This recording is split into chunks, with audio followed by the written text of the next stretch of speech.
We're back. This is Dr. Arthur Berry. This is What's Your Wrinkle right here on WOR, and I hope you're enjoying this show and others. And by the way, you can listen to the show.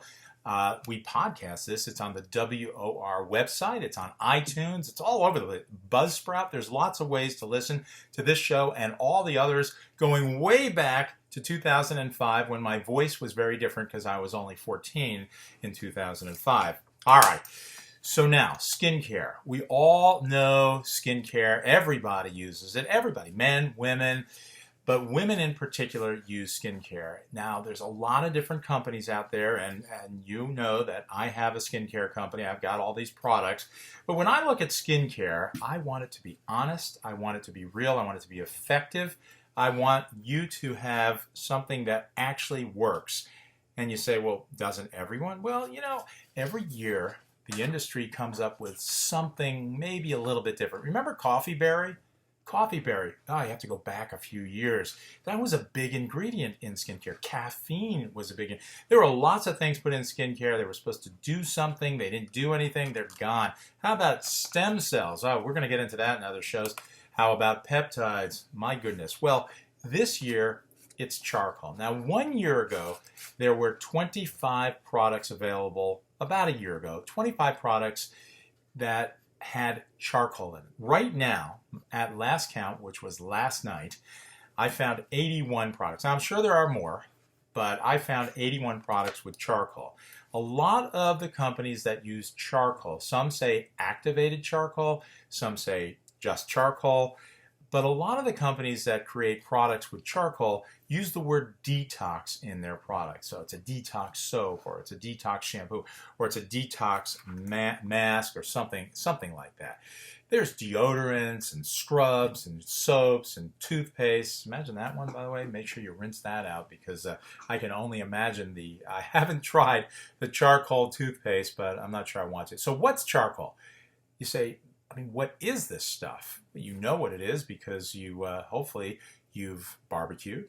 I remember in the old days, now we use these gas grills, but you can still use charcoal. Well, what it is, it's basically burned biomass. What on earth is that? It can be made from peaches. It can be made from rice, from coffee wastes, eucalyptus, sawdust, soybean oil, lots of different things are taken by the charcoal industry. They're waste products from other products, and they're taken and they're made into charcoal. Many plant-based organic substances can be inexpensively turned into charcoal, and it's activated charcoal, they call it. The whole idea behind activated charcoal is its ability to adhere to other substances, particularly chemicals in water. So that's why your filter on your sink, you know, the filter, there's all these different ones. They've got activated charcoal in them. That's why in your fish tank, if those of you who have fish tanks, you know that you have activated charcoal, and the water percolates through the charcoal and it removes toxins. So that sounds great, right? And we even use it in wounds to a certain extent. We can put charcoal in and get some types of toxins out of wounds. And there are poisons. After poisons, some emergency room physicians will give doses of activated charcoal if there's a certain poison. But what about intact skin? Because that's what you and I are talking about today. So when we talk about a soap or a shampoo or a mask or something like that, it's intact skin we're trying to treat. Are we trying to detox that intact skin? Well, that's what the companies imply when they call their products detox. So let's talk about this for a minute. We've got a little time on this radio show. Let's talk about activated charcoal and what it can possibly do for your skin. Now, what is it? I told you what it is. They're large molecules. They're not chemicals that can actually soak through the skin. So they have to stay on the surface of the skin. So that's the first thing.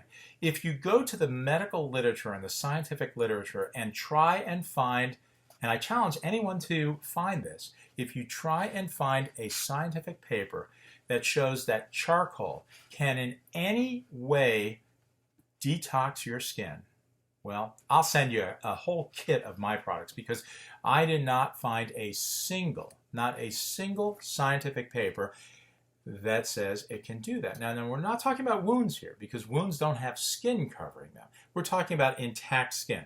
So think about this. The charcoal would actually have to enter the skin find some sort of a toxin underneath your skin and then bring it back. Like a messenger. Find that toxin, bring it back out. Can you even imagine this fantasy? It really would be this giant particle of carbon, these charcoal particles going into your body and getting these different toxins out. My goodness, I'll tell you something. The actual ingredients in many of these things themselves, I looked into this, are toxic. Some of these detox products have all sorts of things in them. They've got fragrances, which a lot of them are toxic.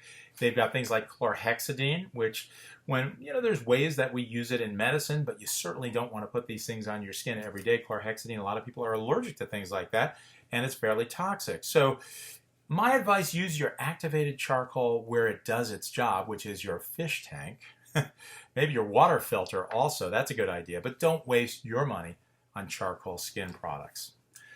I'm not going to make friends by doing these things, but I call it as I see it. The products that I make are all real, and they don't have things like activated charcoal or stem cells. Stem cell, can you imagine that one? Or even peptides. That's right, because there are no scientific publications that say that peptides do anything for your skin. I'm Dr. Arthur Perry. This is What's Your Wrinkle right here on WOR. The phone number, 800-321-0710, 800-321-0710.